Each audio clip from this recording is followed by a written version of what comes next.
Selamat pagi, saya Tadila Belvagania dengan NIM 165206051 dari kelompok 2 K17A Fisika Dasar STEI 2020. Pada kesempatan kali ini saya akan menjelaskan mengenai alat dan bahan dan cara kerja dari metode gerak jatuh bebas untuk melakukan perhitungan terhadap nilai percepatan gravitasi.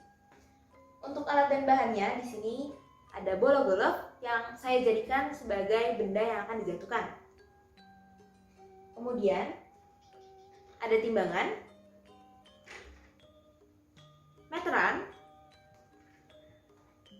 kamera, dan yang terakhir adalah komputer yang di dalamnya sudah ada aplikasi tracker video analisis.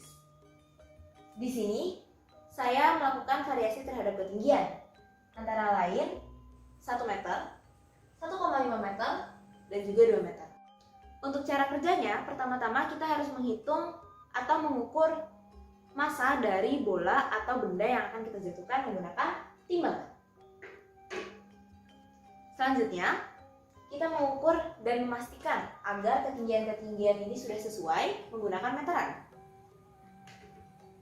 Yang ketiga adalah kita melakukan setting kamera sehingga video yang nanti akan ditampilkan itu akan mencakup keseluruhan proses gerak jatuh bebas dari yang akan kita lakukan.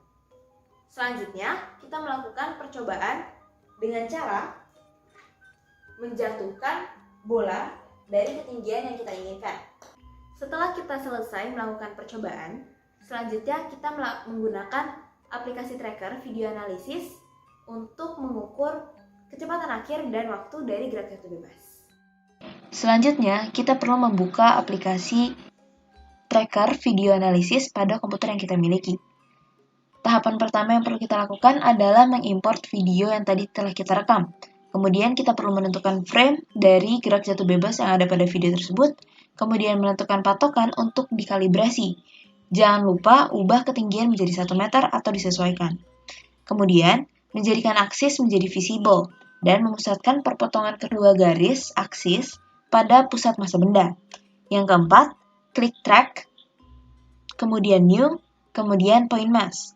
Klik shift pada keyboard selagi kursor menekan pada benda. Ikuti terus gerakan benda tersebut ketika jatuh bebas. Yang kelima, tinjau grafik. Dan juga catat kecepatan akhir serta waktunya. Setelah didapatkan kecepatan akhir dan waktu dari gerak jatuh bebas tadi, selanjutnya kita melakukan tahapan-tahapan tadi terhadap variasi-variasi ketinggian yang telah kita gunakan. Yang pertama adalah 1 meter, 1,5 meter, dan juga 2 meter. Setelah itu kita menggunakan regresi linear dengan Vt atau kecepatan akhir sebagai sumbu Y dan T sebagai sumbu X. Dan gradien dari persamaan garis yang akan kita dapatkan nanti akan digunakan sebagai nilai percepatan gravitasi. Sekian, terima kasih.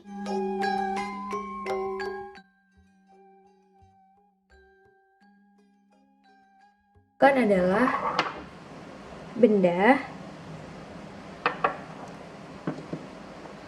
lalu sebuah tape untuk menandai ketinggian, dan juga alat ukur. Dan yang terakhir adalah alat hitung. Proses pengambilan data pada eksperimen ini dilakukan dengan cara yang pertama, mengukur ketinggian dari 3 jenis variasi ketinggian yang telah ditetapkan menggunakan alat ukur.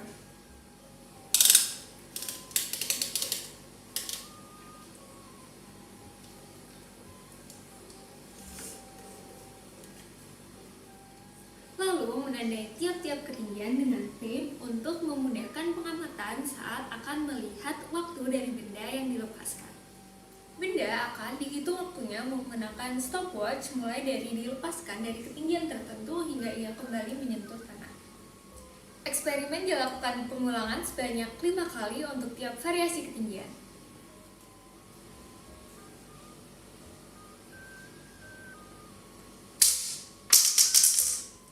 Setelah semua data telah didapatkan, data akan diolah menggunakan regresi linear dengan rumus Y sama dengan AX plus B, dengan Y sebagai ketinggian dilepaskan benda dalam meter, X sebagai waktu kuadrat benda dari ketinggian tersebut hingga jatuh ke tanah, dan A akan mendapatkan setengah gravitasi.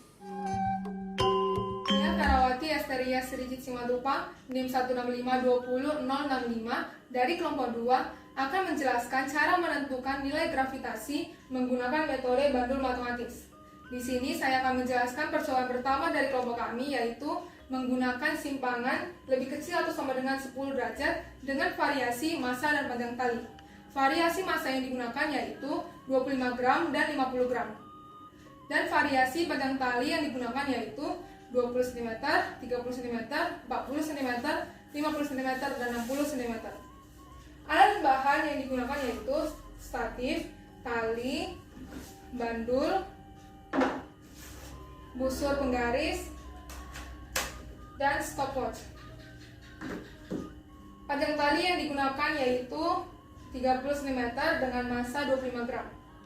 Kemudian kita buat simpangannya sebesar 10 derajat. Kemudian kita hitung berapa lama ayunan dapat melakukan 20 getaran. 1, 2, 3, 4, 5, 6, 7, 8, 9, 10, 11, 12, 13, 14, 15, 16, 17, 18, 19, 20. Maka waktu yang dibutuhkan ayunan dalam melakukan 20 getaran yaitu 23 detik. Kemudian dicarilah periodenya. Setiap variasi panjang talinya harus dilakukan 5 kali percobaan. Kemudian dicarilah rata-rata periodenya, lalu dimasukkan ke dalam rumus sehingga dapatlah nilai gravitasinya. Dan dilakukanlah percobaan dengan massa yang berbeda yaitu 50 gram, namun dengan panjang tali yang sama 30 cm. Lalu kita buat simpangannya sebesar 10 derajat. Lalu kita hitung berapa lama ayunan dapat melakukan 20 getaran.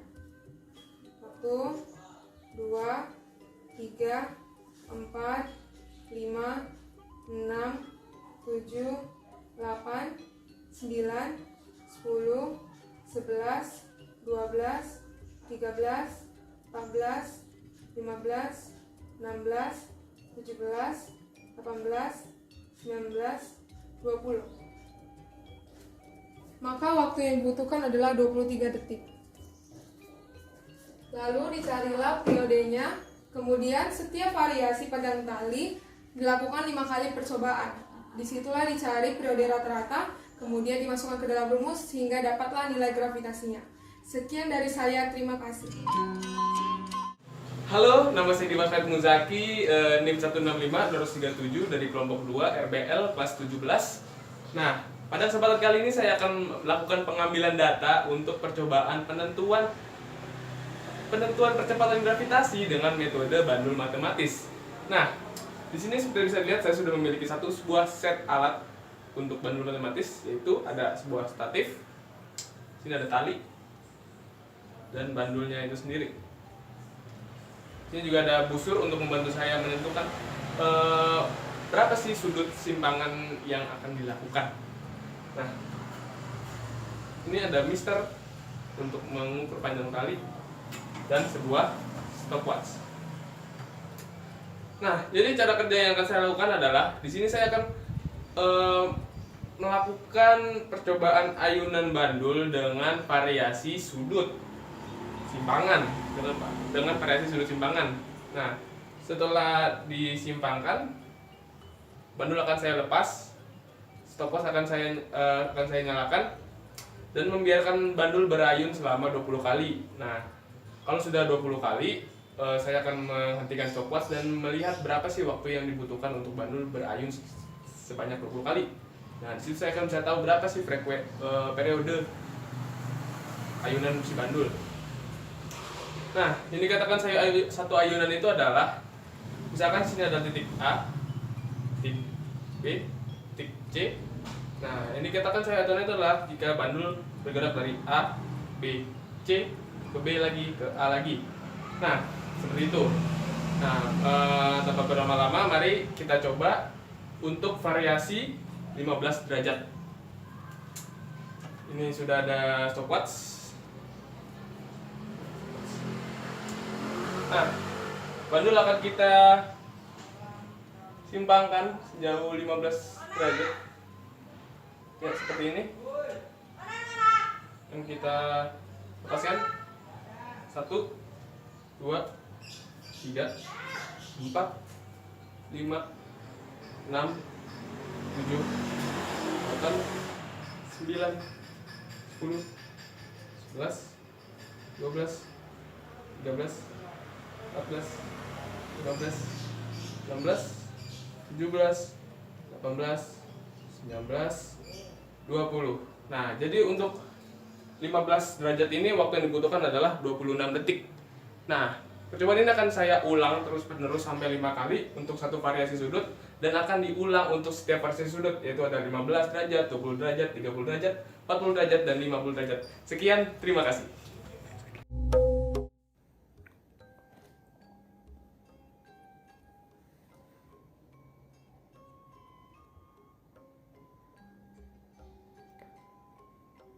Untuk menentukan percepatan gravitasi selanjutnya, kita akan menggunakan metode yang ketiga, yaitu metode pegas. Di sini alat dan bahan sudah terpasang. Jadi, alat dan bahan yang kita butuhkan yaitu beban, pegas, statif, dan penggaris. Dalam percobaan kali ini kita akan mencari dua nilai, yaitu nilai konstanta pegasnya dan nilai percepatan gravitasinya. Untuk percobaan pertama, kita akan mencari nilai konstanta pegasnya. Pertama, pastikan beban dalam keadaan diam, lalu kita tentukan letak pusat masanya.